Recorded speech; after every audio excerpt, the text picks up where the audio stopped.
حضرت ام کلثوم کا نکاح حضرت عمر سے ہوا۔ کوئی شیعہ اس بات کا اقرار کرے نہ کرے، میں شیعہ ہو کے کہتا ہوں ہاں حضرت ام کلثوم کا نکاح حضرت عمر سے ہوا تھا، لیکن سوال یہ ہے کس ام کلثوم کا نکاح حضرت عمر سے ہوا؟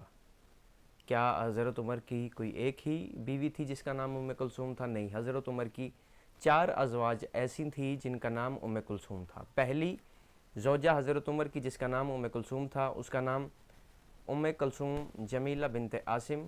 دوسری زوجہ جس کا نام ام کلثوم تھا، ام کلثوم بنت عقبہ۔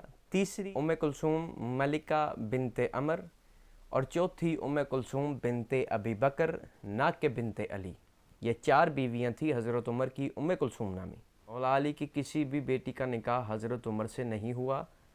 یہ ایک ایسا سچ ہے، ایک ایسی کڑوی حقیقت ہے جو آج تک اہل سنت بھائیوں سے بھی چھپائی گئی اور شیعوں سے بھی چھپائی گئی۔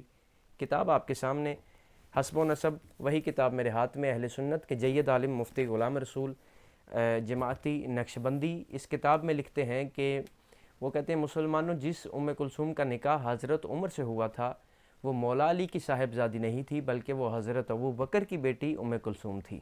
فیصلہ آپ خود کریں، سچ کیا ہے، جھوٹ کیا ہے۔ جھوٹے کو نہ دین ملے گا نہ دنیا ملے گی۔ یا علی امیر المومنین۔